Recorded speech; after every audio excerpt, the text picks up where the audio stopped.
Okay, and welcome to the Resilience Movement podcast. I am so excited to have Danielle and Jimmy here today. They're going to talk about what do you do when life throws you a curveball. So guys, thanks for tuning in, and I hope you get some tips and really get inspired by the possibility of change. So welcome guys, thanks for joining me. Oh, thank you so much. Thanks, Donna. Thank you, Donna. And hello to everybody, all of your listeners. It's a pleasure to be here. Yeah, it's lovely, actually. Yeah. Thank you very much for having me. And where are you guys located? We're in Oakdale, New South Wales. So just about an hour, a little bit over an hour from Sydney, southwest. Right. Yeah. Right.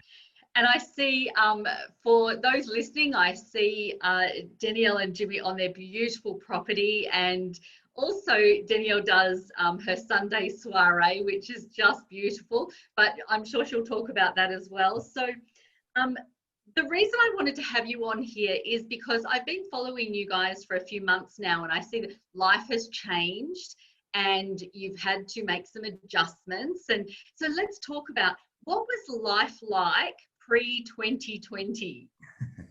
Okay. I'll go first. You go first. Okay, I'll go first. Pre-2020, we'd just gotten back from the United States. We were living in Indiana, Washington, Indiana, where Jimmy originally comes from. We spent a couple of years over there spending time with his family. We put the kids in school over there, and that was a wonderful time, but a very big period of growth. And we came back to Australia without jobs, without really didn't know what was next for us. And we had a family living in our home. We were renting this out, so we were looking for work, and Jimmy found a really great position not far from home, so we managed to move back into home. And then Jimmy was traveling to and from just to Wollongong, so that's not too far. The traffic's doable and all of that sort of thing. So it much better than driving to the city. That's it. Yeah, it was a really great position, and things were really doing wonderfully. And then when we moved into our home, I'd auditioned for Billy Elliot, the musical that was touring Australia. And I guess prior to COVID, that is exactly what I was doing. So we'd started that show 2019, opening in Sydney in September, October. Right. So we were there for a little while in Sydney. We went to Adelaide and then Melbourne. So I was touring, I was away. Life was extremely busy. Even when you were in Sydney, you were away. Even if we absolutely, and our time, timing wise, Jimmy would be working 9 to 5. I'd be home. Then I'd go into the city. It's about an hour drive, as I said. Do the show, come back home that night, sleep. We'd just be passing ships in the night. We had an au pair. We needed some help. Extra help. So while Jimmy was juggling work, I was juggling work, the kids' school activities, all of those sorts of things. So we had an au pair to help us out, and it was chaotic. It was a juggle. We were running here, there, and everywhere. Never really, able to take a breather and check in with ourselves. And I felt I was missing out on milestones with my kids. There would be times when Indy would call me, and when I was in Melbourne or when I was away particularly, there were times when my daughter, who's 9, would call me and be crying, because she'd had a difficult time with a friend at school. Her BFF was no longer her BFF that day, and I wanted to be there. That just breaks your heart. It would break my heart, and I wanted to be there to help her through these moments, these key moments, these pivotal moments in our kids' lives, and it was really, really hard for me. It was really heartbreaking for me, actually, because I would be in between being on stage, and I love my work. I love it. Do not get me wrong with that. I love what I do. But being in between scenes and things like that, I'd be like calling, are you okay? Let's talk about this. But the fact that I had to be away to do what I love to do was very difficult. And then having the au pair wasn't really working for me. I love my own home. I love my own space. I found that really challenging, and I would never do it again. But that's just a personal thing. Yes. Which added to the turmoil and the chaoticness of the life we were living. Yeah. So that was kind of where we were really, really immediately before 2020. And then 2020. Oh, 2020. Yeah. That's the right thing. It is like that. What year are we in? And then when COVID did hit in March, I think March 9th was when ScoMo had announced no gatherings over 500. So pretty much overnight, we packed up our dressing rooms, got on the first flight out for home. And then we were very worried about our au pair being able to get home. She was from Germany, and that was a big kerfuffle trying to get her home. And yeah, it was just a lot of major transition issues were happening around that time. So pretty much, that's what our life was like. It was busy, it was difficult, but we felt that that's what we did. That's just the way things were. We felt that was the way life was always going to be. It was always going to be that hustle, you know, because we didn't know any different, I suppose, at the time. And that's true, isn't it? You get in this. I know for me, for 12 years, I was in this hustle, and I have 4 children who are adults, but I really don't think that makes a difference in the sense that when they need you, they need you. They need you. And so you're hustling and you know, you're in this zone that you don't even realize. Like for me, I actually didn't even know how to get out of that hustle. So, and what about you, Jimmy? What was it like for you pre-2020? Pre-2020. Well, just to kind of build upon Danielle's story, when we did come back from the States, we had, you know, heaps of time, but at that particular point in time, when we had an abundance of time, we didn't have a lot of money because neither one of us were working. So the obvious choice for us was to actually, you know, pursue opportunities that would actually, you know, make us more financially secure. But what we found ourselves doing, and we were very successful in that, was actually trading that time for money. That's ultimately what we found ourselves, you know, the life that we were leading, is that we no longer had the time, but we were doing financially very well. Both of us were working, gainfully employed, but we just didn't have the time that we needed for ourselves or for our family. The work-wise was very good. I was enjoying work, but yet it did add a lot of extra complexity and chaos in as much of Dan being gone. You was doing the show in Sydney would be fine, but we never saw each other because, you know, she would still be asleep when I would get up and go to work because she had, you know, not finished work till, you know, got home until 1, 2 o'clock in the morning after the shows in Sydney. And then the after school runs and getting everything organized with the kids and the after school activities. I did have the assistance with the au pair. Thank God, I would say. I know Dan has a different opinion, but I would not have been able to manage without the au pair. We did need her at the time. So it was a period of chaos. We thought we were living the life that you had to lead to actually have that financial, you know, stability that we actually had. What we've learned differently since is what I would say. And it's interesting because when you do have that kind of ships in the night lifestyle, because you're trying to give your family everything and you know, do what society says you should be doing, and then you forget to have those conversations that are just, they might not be like pivotal in important stuff, but they're important conversations that keep people in touch with each other, and they go astray, you know, because you just don't have time. I hadn't thought about it until you brought it up. I was convinced we both were in the same situation where it's like, I'm sure I told you that. You know? It's like, but there were so many conversations that we didn't have that we would have had under normal circumstances, but they just, you know, they didn't occur. And then so late 2019, were you guys close to fires? Because when I got back from Spain, so I was away, I actually started my walk in Spain. I turned 50 on the 1st of June. So I got back here on about the 7th of July. Sorry? You say the 1st of June? Yes. That's my birthday. Oh my goodness. And what number did you just turn?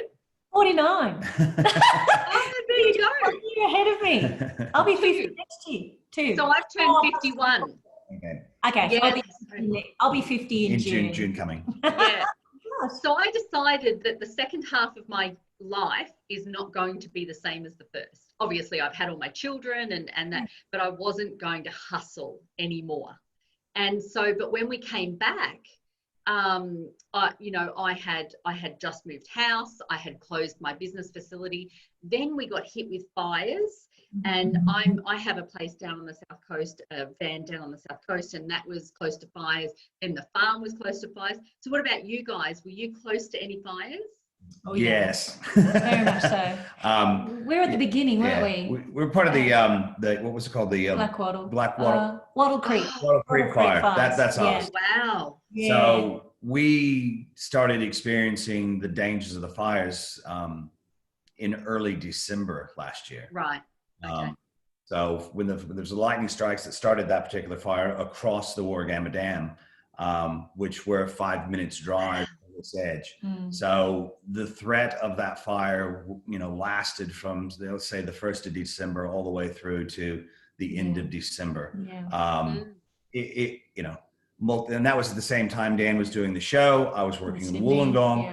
There was probably 4 or 5 nights where we just sent Dan and the kids away to stay with friends because the threat was so real. Helicopters flying by, taking water out of our dam in the front paddock. So yeah, we did experience it. Luckily, we weren't as badly impacted as a lot of the surrounding areas, but yeah, it was very real for us. Yeah, and I found at times, I mean, I had the fire app on my phone, and I found at times it became such another one's Yeah. And so the pings would go off, and you're kind of going like, where is it now? And families contacting you, and getting horses off the property. That was the first thing we did, wasn't it? Get the horses off the property. Then we knew we didn't have to worry about that. Thinking about how we'd get the animals off. The kids. There were a couple of times there actually when the fire first jumped Burragarang Lake. That's when it was basically at our doorstep. Those moments were like, okay, we woke the kids up in the middle of the night just in case it came rushing up, and sent them to friends in town. We were always concerned about getting the kids away, whereas we would stay and But you talk about the app, Donna. I was working in Wollongong.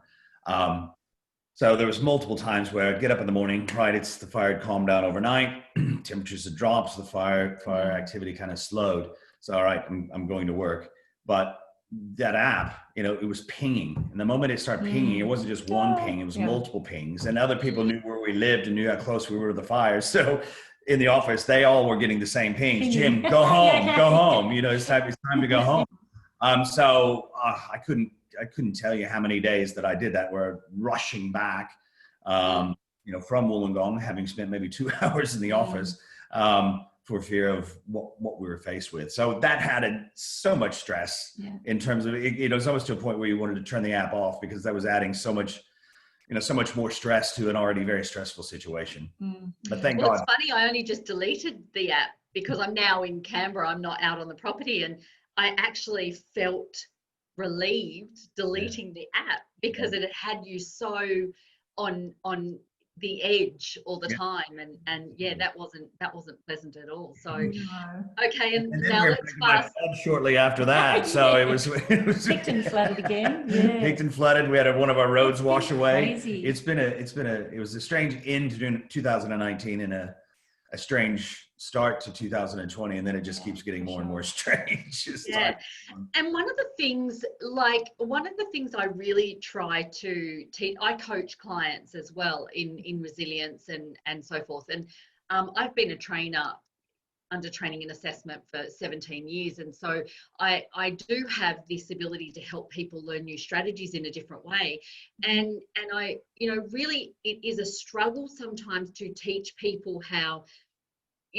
the floods are there, the fires are there, but you can't change them. You've got to be able to manage how you're feeling and how you function differently, because this is debilitating you. And that's one of the things that I always hope that my podcast helps people understand is if you can't change it, you've got to be able to let it go to a degree. Obviously not when you're fighting to keep your house and so forth, but you've really got to be able to change in here to be able to function in a better way. Absolutely. Yeah. So that's, oh, sorry, Jenny. Yeah, no, you're right. I totally agree with you, Donna. Yeah, it is all about mindset. And I think through this time, oh, well, you were going to ask a question. I kind of thought, yeah, that was. No, continue. You go. It is because what? All right, I'll ask you a question. So fast forward a little bit, and I mean really only a little bit, because fires ended in really January, and then we've got February, and then come March, Billy Elliot has stopped. Done. Yeah, completely. Yeah. So what was happening for you personally now that, because when you love something, like when you really love it and it's taken away, and I know this feeling, last year when, something I had known for a long time, it was my blood, sweat and tears was taken away. So I get it. So describe for our listeners, what was that like for you? Okay, that's a really good question. I think the biggest thing for me was missing the thought of I think it's the routine as well. I mean, it wasn't working for me, to be perfectly honest. Being away, having the struggle, as I said, not being there for my kids, it actually wasn't working for me. And that I hadn't done an 8 shows a week like that in a little while. I've done a lot of corporate gigs, a lot of concerts and things like that, one-off things ever since the kids were little. But that was actually my first show that I'd done 8 shows a week of with the kids. And to be really honest, while I loved, and that's the tricky thing, isn't it? While I loved doing what I'm doing, it was the payoff wasn't worth it. If that makes sense.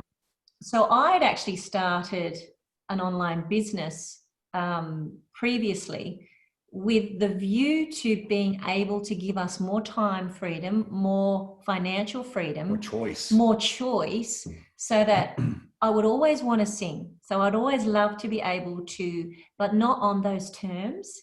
Yeah.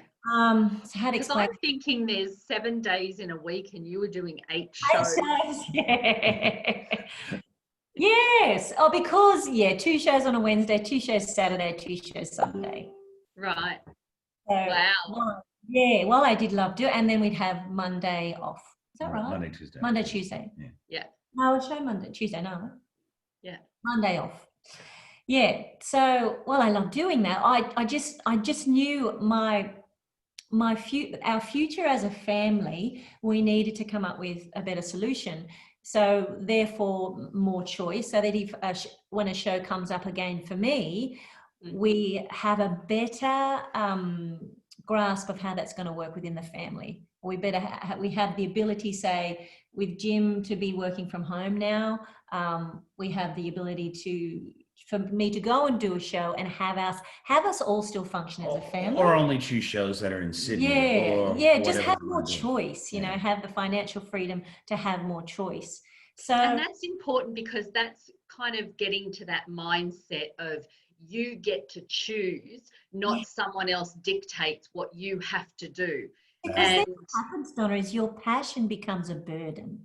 Oh gosh, yeah. You know what I mean? Even though I love to sing, I want to be on stage, and I miss my Billy family, I miss being on stage every night, it becomes a have to rather than I want to. Yeah. I need to. Yeah. And I know that's how it is for everybody. Most people who do choose their passion to become their profession. Not everybody has. No, I know. Yeah. I know. And like, I'm a very passionate trainer. When I can help adults learn new skills, even though they've got all these barriers. So I would be teaching long-term unemployed people, when I first started, how to use computers. So these are people who might have driven trucks all their lives, but they've got a back injury and now they've got to learn how to use a computer and they don't even know how to turn it on. And that was just like such a contribution, which is very high on my values. Yes. So I get that when you love to do it, but it can become such a huge price to pay, and especially when you're raising children. Yeah. And that's, I love that you talk about, you know, learning a new skill set too. So when I did pivot and think, what are my solutions? What is it that we can do? Learning a new skill set. I pretty much could turn on a computer. I could like and love things on Facebook, but I had no clue. I had no clue. Technology wise, and I still have this a little bit of a mind block in terms of my learning, you know. Yeah. But just, you know, pushing through those thresholds and learning a new skill set and realizing that just because I'm a singer, I'm a Pirelli natural horsemanship instructor, I'm a wife, I'm a mother, I'm a daughter, I'm all these things, all these labels, we're not just those things. Yeah. Just because you choose that one profession, that might serve you for that time, but then you can change. Yeah, The big thing, change can be so scary, and rightly so, because it's the unknown, right? It can also be very good. But it's amazing when you actually do allow yourself to have a look at what else is available, I suppose. Yeah, and so when I walked across the Spain last year, I had a couple of things that were important for me to do, and one was to trust. So you didn't book a bed. You just trusted that you'll be safe, that you will always find food, and that you will always find somewhere to sleep. And I did that. There was only a couple of times I booked, which was when I first got there and so forth. Now, I've never traveled overseas by myself. And, you know, and so this was, and of course my family were all going like, oh my God, are you going to do this? Because when I, back in 2012, I trekked Kokoda, but I was with a trekking company. So you were with a company that were looking after you, and of course, but this was different. This was just me, you know, catching 2 planes and then a train and not speaking the language. And also you were saying what an organised person you are too, earlier when we were chatting. I think so that would have been really a challenge outside of your comfort zone massively. Yeah. I'm a control freak, just in case, you know, I need to put it out there. So yeah, and I mean, I was very well planned in the sense that I knew where I was starting and I knew where I had to get to, and I'd done training and stuff, but you just don't anticipate how damn sore your feet get. Right. And you're certainly not going to know what that until you're there, right? You can't plan for that. No. So, you know, so I had lots of different strategies, but really, you know, to learn a new skill, to do something new, to be outside of your comfort zone is really trusting that it is all going to be okay. And, you know, I know you doing the magical practice and so forth, you know, that's what I learned last year was it will all be okay. And it was more than okay. It was magnificent, you know. So Jimmy, let me ask you then. So from my understanding, correct me if I'm wrong, this is the first time you're working from home. You've always had what I regard as a job. Is that right? Yes. I mean, I've in recent years, yes, I've always had the job. So yes, first time working from home. Technology over the last, say, 5 to 10 years, if you want to know, has given the ability to work from home on the odd occasion. But yes, but you're still employed by someone. Still employed by someone else. Yes. So what is this like for you, jumping ship, so to speak, and going into this totally different concept of because my parents don't understand working from home. My mother doesn't think I love my mother, and she, you know, she's wonderful, but she doesn't understand how I can teach people from home. Yeah. Look, I guess even before I, you know, started into the business with Danielle, you know, when Billy Elliot shut down, at literally the same time, the JOB basically said, shut the doors and work from home. So I still had a traditional job, but being forced to work from home. That brought with it a lot of new challenges. All of the issues of the family living apart, having an au pair, and us not spending the family time together. All of a sudden, Dan was home. I was working from home. And at that point in time, the kids' schools were closed, so they were doing the home learning, homeschooling, whatever you want to refer to Oh it. my Lord. All of a sudden, we've got the four of us. We got what we asked for, basically, to where we spend more time together. So, that was a fair bit of chaos, and we do live rurally, and we don't have broadband sort of thing. So the internet was a bit of an issue with them having an online business, the kids doing internet learning sort of thing, and me trying to work from home. So. So that was kind of the introduction, to what it was really like to be together as a family. But we embraced that. It had its challenges, but we really embraced it. So I wanted to mention that first in terms of, whilst I still had a normal job, and what I'm saying now in terms of working from home and as a family all being together. We ironed those kinks out. Yeah, it's a challenge. It was really, really, really a challenge, and I'm sure other people would have had those same sort of challenges as well. Yeah, before you continue though, if you really put all of those challenges together and you think of other,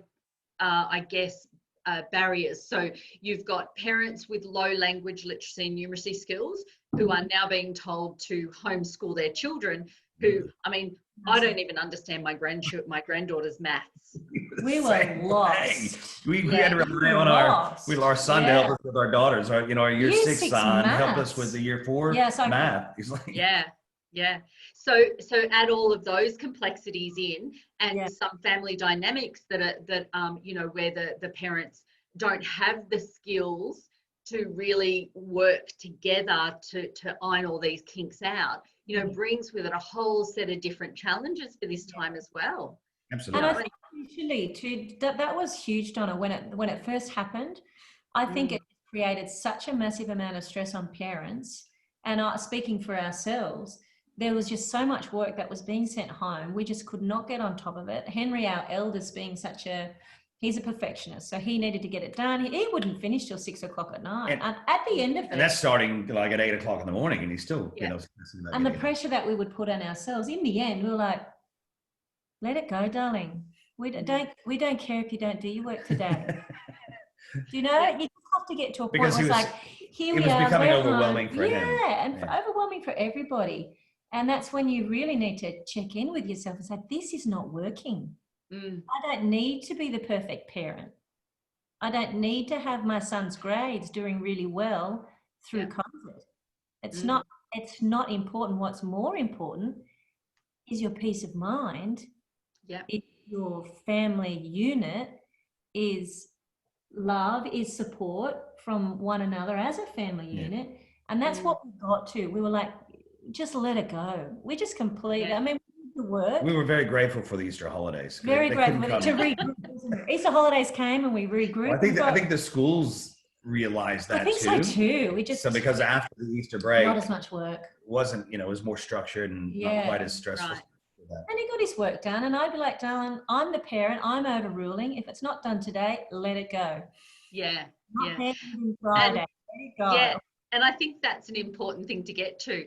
I'll tell you a really interesting story. So my mum and dad are in their 70s, and they've raised one of their grandchildren since she was 3, and she's now this year she's turned 17. So mum and dad have parented twice, basically.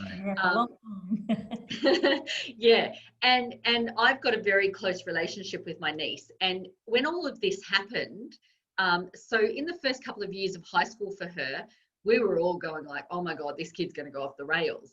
Well, this young lady has turned herself around and is the most diligent school student and loves her work. So when it came to working from home, she was online, she was doing the Zoom calls, she was doing her homework. She'd even say, Nana, I can't do something now because I've got to go and do my homework.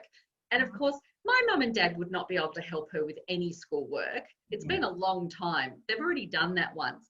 So we had this amazing debate. We often have debates, Victoria and I, and she's like, yeah, but I'm okay working from home, but what about the students that aren't okay? And she really felt burdened by the fact that some of her friends needed her help.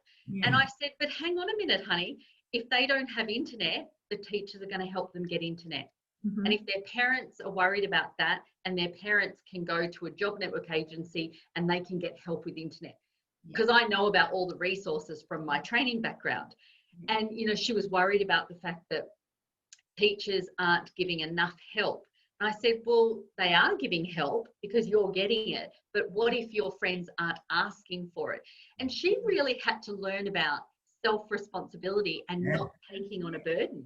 That's it. Yeah, it's a huge conversation. So when you're talking about, you know, you overruling your child and saying, no, enough. We're not finishing. No more homework. It's because she couldn't figure out the answers is the only reason why. But Too hard basket. Yeah. So Jimmy, then continue on. You are working from home. Yep. Yeah. Easter holidays have come. Easter, that's where we are. Yeah. So it was a little bit more. It was a little bit more organized after that. The kids eventually did go back to school, and you know we both then continued to work from home. So at that particular point in time, the transition was we could focus back in on really our working priorities. Dan continued to immerse herself into her new business with a bit of headspace. She was the primary teacher when the kids were home. So, you know, even her new business had to take a bit of a backseat to that. So once the kids went back to school, it was, you know, Dan working on her opportunity, which was always, for me, something that I knew I wanted to get into. I wanted to not work in a job. Yes, my plan was to retire, Jimmy. Yeah. So somebody else made that decision retire me early. So so in essence, where we at? It was in August. So working from home until August. But due to COVID, downturn in the economy, as we all are experiencing now in one way, shape, or another, I was made redundant. So all of a sudden, we went from a year ago having, you know, trading time for money for someone else's dream, to you know, now having not as much money but having all the time again. So it is an adjustment. Look, this isn't my first time I've been made redundant. I think this is number three or four. I've lost count. No, it's 3. You know, we had kind of the .com crash associated with 9/11, the GFC, and now COVID. So 3 times that this has happened. But I've made a comment to people in the past that this is the first time that I've been made redundant at age 52 with 2 kids still in primary school. So so it's a little bit different this time. So, you know, I'll admit it, when it happened, it was a kick in the guts. I walked in the door and told Dan, I need today. What was that drive home like for you? Terrible. It was awful. Yeah. I was fine leaving, you know, I don't know if you saw the post with my cardboard box. Dan didn't believe me, but I had my cardboard box. I was fine walking out of the office, you know, until there was I think I told you the story. One of the young girls in the office came running out because she didn't know what had happened, and I was trying to hold it together anyway, just because thoughts going through my head. But she came running out in floods of tears. It's like, whoa, don't make me break down here. Yeah. Let me get out of the building. But the drive home was terrible. I had about an hour's drive from Wollongong back to our home here in Oakdale. Yeah. You're thinking about everything and nothing at the same time. Trying to work through the plan, probably more than anything, how I'm going to tell Dan, you know, that our livelihood at that particular point in time is now in question. So it was a tough drive home. There's no question about it. Yeah, because sometimes initially when you get the news of something, and you know, there's a lot that goes through, and generally we think worst case. Yeah. Right, that's where we go to first, until you learn that, you know, to sit in it and go like, what does this really mean? Yeah. And I love the fact that I remember I had a coach last year that had been helping me work through stuff, and she planted the seed of one day I will be grateful for what has happened. And I'm like, oh no, I won't. But she was so right. I'm so grateful for what happened. And, you know, I understand everything happens for a reason. And whilst it's uncomfortable at the time, reflection is really good. Yeah. Well, look, you know, you mentioned, you know, being grateful and gratitude. You know, it took me, you know, that's why I said I flipped the switch pretty quickly. I was angry too on my drive home. Can I just say that? I was pissed off. Because the week before he was offered a promotion too. Yeah, no, I had been promoted 4 weeks prior. So it was completely out of the blue. Yeah, so anyway, there were a lot of reasons why I was very, very angry. But that's why I think it was probably more angry on that drive home than anything else. That's what I said to Dan. She knew immediately. She could tell by my face what had happened. But I just needed a day to process it, to be angry, to really get my head clear, to be you know, to be upset, feel the feels, you know, and let it move through you. Yeah, exactly. Yeah. But I managed to. How important do you think that is when you're talking about the fact that you can articulate that you were angry and that, you know, different emotions come up? And one of the things that has been identified for people is not being able to really identify what they are feeling at the time. You know, I'm really angry right now, and being okay with being angry, you know, or being okay with being sad or pissed off or whatever it might be. We're allowed to say that on my podcast. Okay, good. All right, thank you. No, I mean, and I'm the type of person where I need to process. Yeah. And that's not by talking about it. It's about literally going to my happy place, which is out on the farm, whatever that is, and just thinking it through. And I talking to the horse. No, just maintaining the property for the horses. Chopping wood to keep us warm.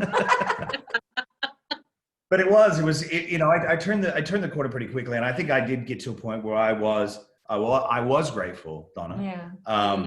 Pretty quick. Because it was, you know, it was what we'd asked for. Look, it was. Yeah, once again, we got what we asked for, and it's one of those things. A little sooner than we expected. It's what we asked. Somebody made the decision for us. I mean, and it was. I mean, to make the change into starting up our own business is because I've always had a job, Donna. I've always had a job for 30 years. I've always had a job, good jobs, well-paying jobs.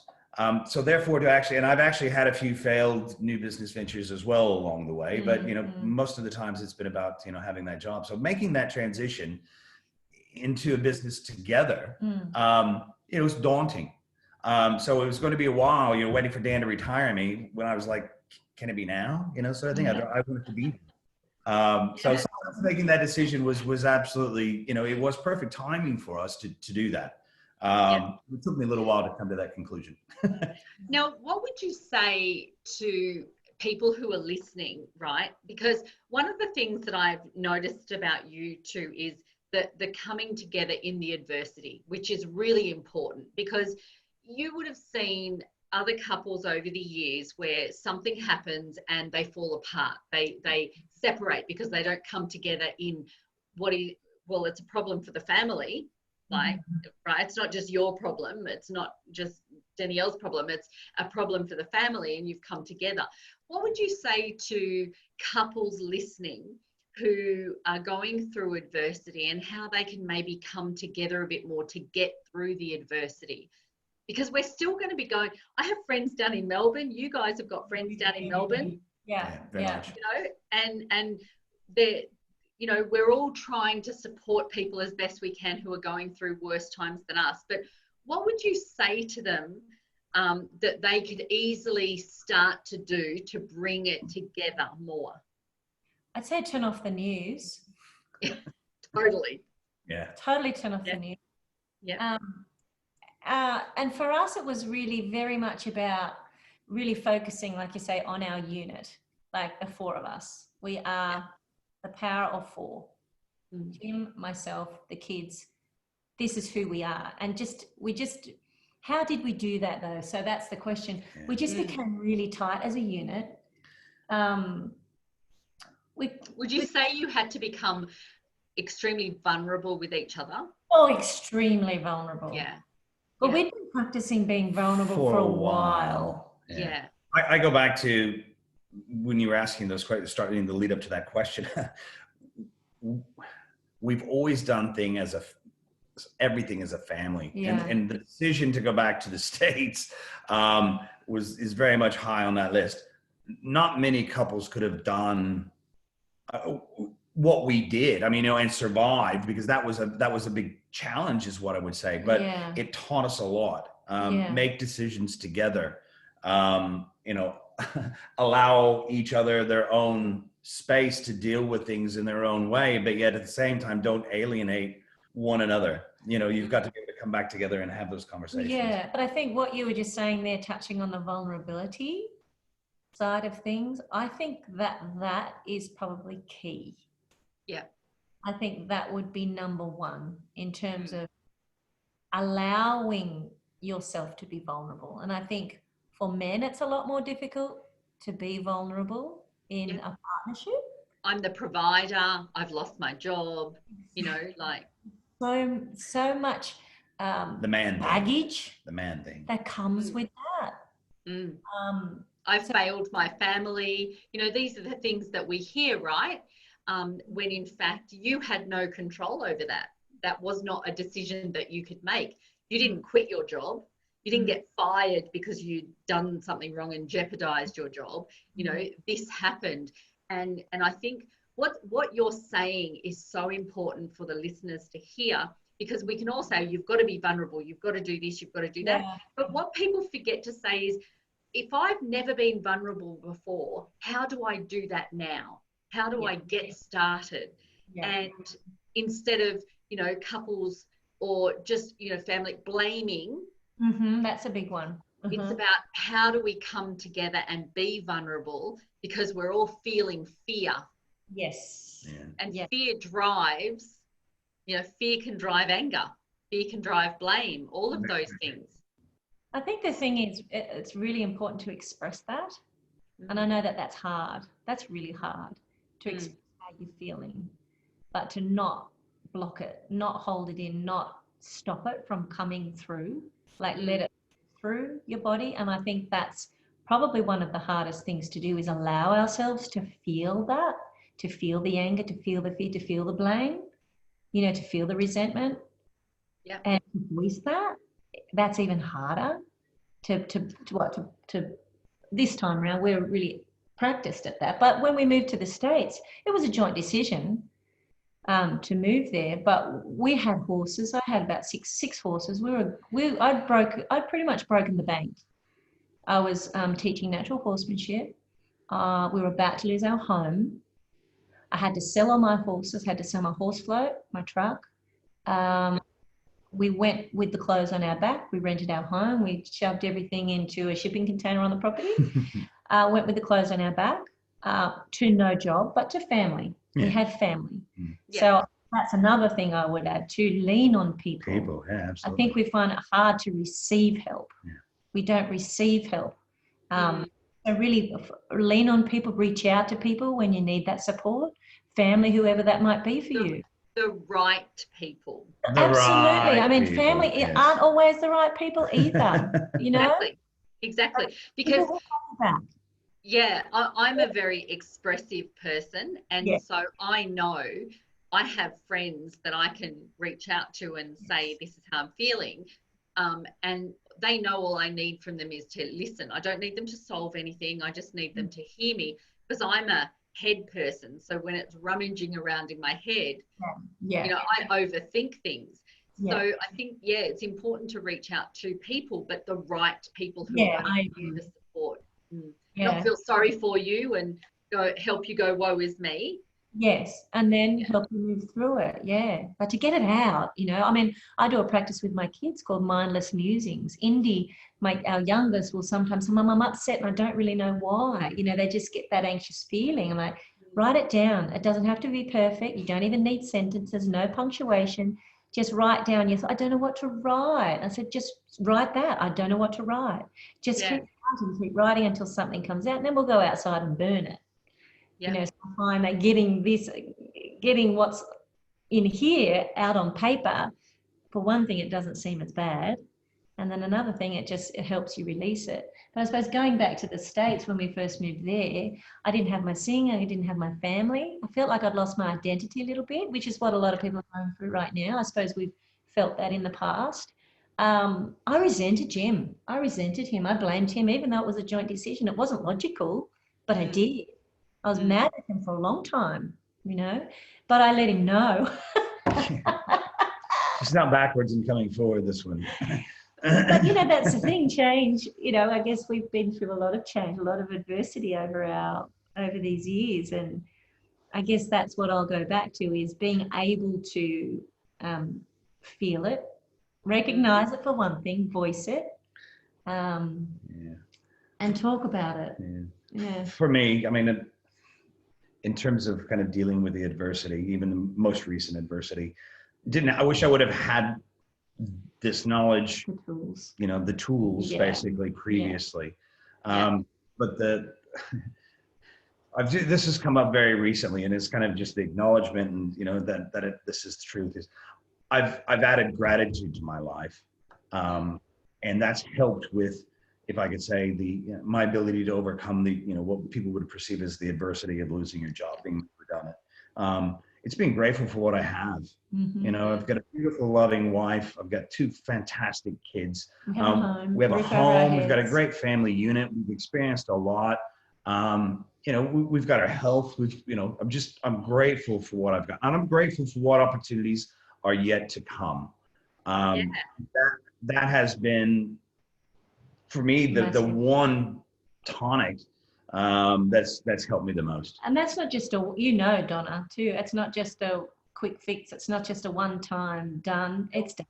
We add it to a routine. It's a part of our morning routine. It's now. our morning routine now, as you know too, because you practice it as well. But it does take that daily practice. It's a daily mindset practice. It's a daily mindset shift.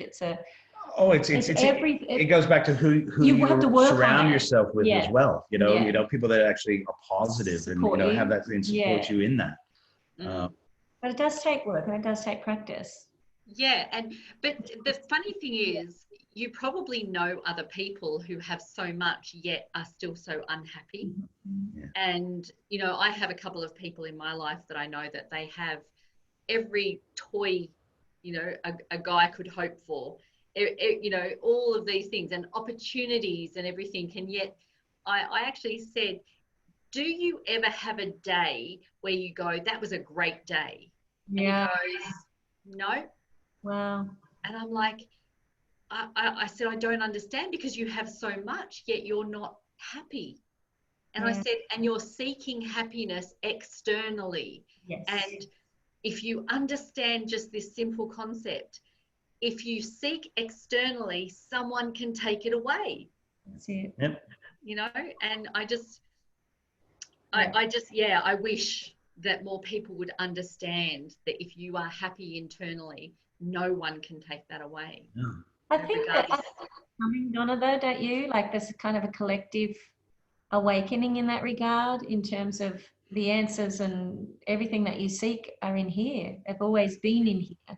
I think people are, especially through this challenging time. More people are. I mean, there's still a long way to go. Of course, but more people are, I suppose, offered the time to go a little bit more inward. And that's something that I learned when we were in the States through a challenging time. When there's no place left to go, when the only place left to go is within, that's when you really find all the answers. In fact, the last podcast I did with a colleague of mine in Dublin was the journey out is in. Yes. Yeah. So that one's not up yet. But to realise. Yeah. So, okay. So let me ask you then, what do you think? And each of you answer this from your own perspective. What does it mean to be truly resilient? You go first, Jim. Oh God. That's the first time that's ever happened. What does it mean to Look, I'll go, because this is, once again, this has been a topic in my mind for very recently. Never give up. That's how I would say it. Never give up. life is going to throw curveballs, to use your term, at you. No one is immune from that. And, you know, you cannot ever give up on your dreams. And probably more specifically, never give up on yourself. You just can't. And to me, that's how I would define being resilient. Okay, fantastic. Danielle? We approach it from more of a spiritual angle. For me, I very much believe that we are this incredible eternal soul that just lives on forever and ever. And right now, in this lifetime, we have this human existence. So I see this body as basically a gift, you know, a vessel to express ourselves, to hug our loved ones, to learn. And I see Earth, I might be getting too woo-woo, I'm not sure, but this is not at all from my heart. That this is just a big learning, a big schoolroom, and we have a purpose. We each have unique gifts to share with the world, and I believe that we're here to see those to fruition. I suppose that's, for me, that builds resilience for me, because I know that I'm way bigger than this physical form. And the issue. But then the key thing is that balance, isn't it? The balance between, okay, I know that I'm this eternal soul, this beautiful, perfect soul, but then how do you balance that knowing with being in this human existence? We've got to pay bills still, we've got to still have lighting, we've still, you know. So that's been a really interesting uncovering for me these last 6 months, actually. How to still have that, because, you know, they always, you know, there's the stigma attached to being, you know, we need to suffer for our art, and you can't have money is evil, and so many stories and so much baggage that society has taught us. You can't be spiritual and have money at the same time. You know, there's lots of... We know that's not true, right? It's just not true. We live in this really abundant universe, and we just don't even... You know, we've just been taught, we've been dumbed down by society to believe that this is it. And it's just so three-dimensional. And that, I guess, whenever I feel like I have self-doubts and all of those sorts of things, holding myself accountable to my word, keeping the promises that I make to myself has built a lot of confidence in me, self-responsibility. Self-responsibility, I think. I know I've just diverged, but I'm just trying to put it now more into a more human, active, actionable task. Into building resiliency in myself has really been taking that self-responsibility to the nth degree and not blaming anyone or anything for my current situation. That's a really big one. You know, when people want to start this journey, one of the things that I have seen a barrier in is taking 100% responsibility for everything that happens in your life. Everything. Yeah, everything. And that's a really hard concept, you know. But I learned that a long time ago. The first time I ever heard that was from Jack Canfield, who did Chicken Soup for the Soul. And so he, you know, when I understood that, I changed my language. I changed what came out of my mouth. Yes. And you know, as my journey evolved and I really understood, and I hear different language from other people, and I just kind of go, and it's not that I'm out there to teach everyone, you must be responsible, but it taught me to ask better questions. Yeah. Very good. You know, like, what part do you think you might have played in this? And I've understood that even with my children now, over the last few years, I understand that all I'm here to do is plant a seed, and if they want that seed to grow, it will grow. Yes. And, you know, and it's really taught me to kind of step back. Being a control freak, you know, you want to fix your children, and you realize that they're on their own journey. You want to learn lessons for them. Yeah. Have them, go through the learning, the pain of it. Yeah. Well, I mean, can you imagine? I want to teach my son to trust the outcome is going to be okay. Yeah. I mean, that's a really huge. It is a big task. Yeah. Yes. Yeah. He's So it out for himself. Yeah. Well, right. see and this is what's interesting is when you're out in the world and you are on this journey and you know that you are bigger than this. Like someone once said to me, we are all just walking each other home, and that just really resonated with me. And but I also, when you talk about the fact that you've got your spiritual side, but you also understand you've got to pay bills, you've got to earn money, and rah. Don't just go and sit under a Bodhi tree for the rest of your life. As much as that's feeling, right? But the reality, when people talk about the reality of stuff, and to describe to them, well, what is your reality? Because your reality can change. Yes. Absolutely. In a heartbeat. Yes. So, Yes. Okay, so I have another question for you before we wind this up, because I know I've kept you for an hour, but this has been amazing. What are your hopes and dreams for 2021 and beyond? Okay, go Jimmy. Oh, wow. Look, you get to go first again. Oh, they're big, they're huge, they're massive. Big. They are massive. So achievable though. Yeah. Look, we've really enjoyed the time we've been able to spend together. Whilst it has been turbulent, while it's been life-changing in terms of what's happened so far in 2020, we hope that we will look back on it, and we already are, and embrace the positivity that's come from it. We already are back. In terms of the time we're able to spend together, the time that we've been able to spend with our children as well. So the future, strangely enough, is going to look very similar to what we have now. Okay, in terms of that family unit and having the time and the financial freedom to continue to live the life that we actually have. And with that, travel's on the horizon.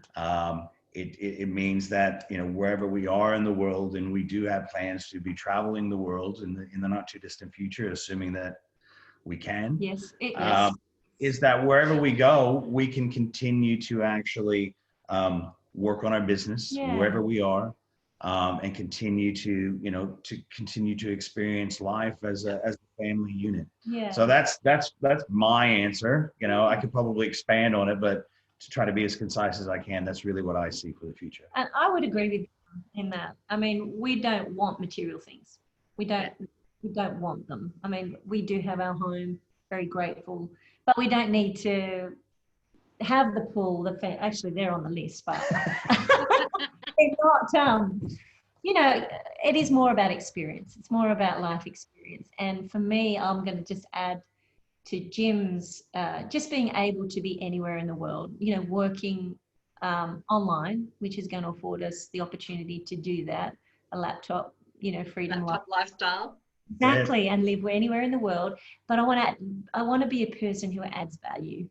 I want to continue to grow that, adding value to society, with my message, empowering women, empowering families to realize that they have this incredible abundance within, but also this incredible abundance to tap into, surrounding them for support. And to use our gifts, because we all have them, our unique gifts to serve others. So I would just add that to all of that, to then adding value to other people's lives as well. And that could have included part of your podcast, Donna. If we're able to help someone overcome any issues, then that is a part of what Dan is talking about. When I first started this podcast, my limiting belief was, who's going to want to listen to this? And what's really wonderful is the more downloads, the more I realize I'm contributing and giving someone something. And we're reaching India and Paris, and Right.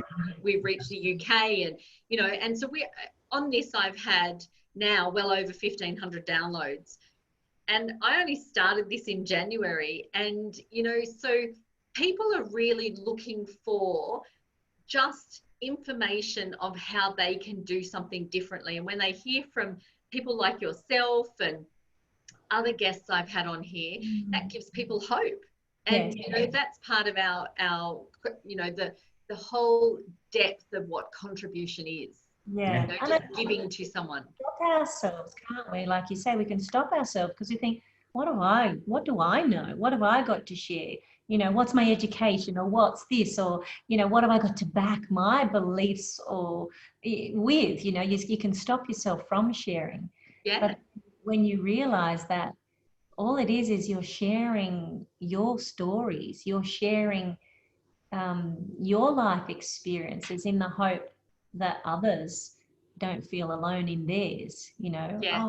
So that you can relate. It's about connecting and relating to one another. That's and right. I suppose that takes a certain amount of vulnerability on your part to share in the first place. The rewards are so absolutely incredible when you share from your heart, vulnerably, authentically. You know, and then you do get to open your heart to others, and then hopefully they feel, or they give themselves to permission to open their hearts back to you, and it gets reciprocated. So yeah, and I think that when people start on this journey, it kind of just opens up, and you know, like you meet more people who are on the same journey. That's the beauty of technology, isn't it? You know, so we've all had to rely on technology far more, but there are benefits to it. And, I mean, I don't watch the news, so I have those. We learned that. I think in April. You know, April.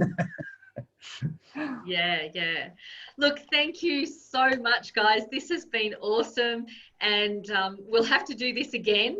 There's many subjects that need to be spoken about. So thank you. Thank you for having us. Thank you for having us. And thank you guys for tuning into another Resilience Movement podcast. I can't wait to share more with you. All right, take care. Bye.